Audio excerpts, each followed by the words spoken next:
Less than 24 hours after receiving her second dose of the Pfizer COVID-19 vaccine, she was unable to move from the neck down.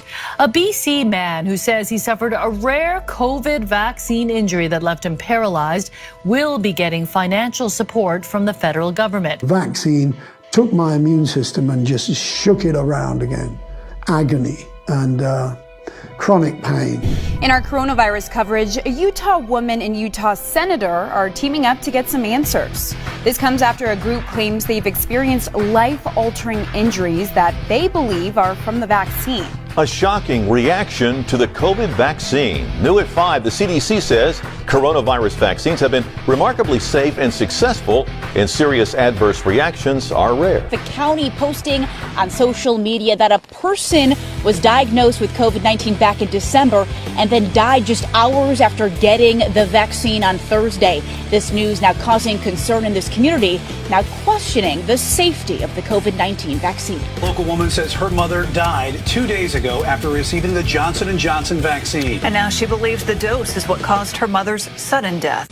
Off the top at 6, the CDC is investigating the death of an Ionia County wife and mother who received the Johnson & Johnson vaccine. It's one small step for Emma Berkey, but one giant leap in her recovery. It's about 6 months since Berkey suffered from rare blood clots after taking the Johnson & Johnson vaccine.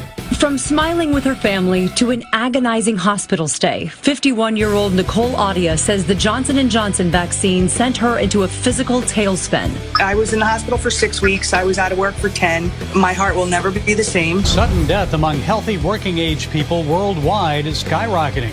Here in America, it was up 40% during the third and fourth quarters of 2021.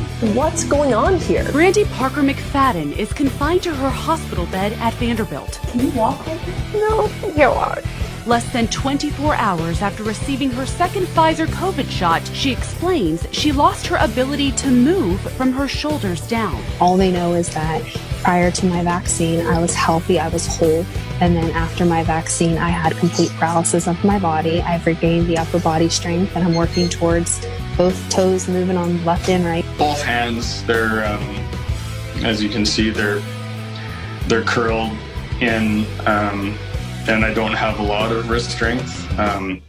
That makes obviously doing pretty much everything a challenge. The former pilot and realtor developed a rare neurological disorder called Guillain-Barré syndrome after receiving the AstraZeneca vaccine in April of 2021. You are, as you write, one of the unlucky ones who suffered, was diagnosed with Guillain-Barré syndrome. In the morning, I was just looking and I thought, gosh, something is weird with my face. And I thought, whatever, I slept funny, no big deal. And by the end of the day, my husband even, I was asking him, like, this is weird now. And even with kindness, he had to say, yes, it was. A phone consult with Gibson's doctor confirmed that she had developed Bell's palsy, a form of facial paralysis. My friend Katrina, she is 28 years old. She was perfectly healthy before. She only had one dose of the Pfizer vaccine. 5 days later, she was beginning to experience brain fog. Now she's had a stroke. She's had 3 suspected heart attacks. And she's a very good friend of yours? Yeah. You know, they tested it on us as like if we were animals. And now that we're either injured or deceased, they just sweep us under the carpet and keep going forward.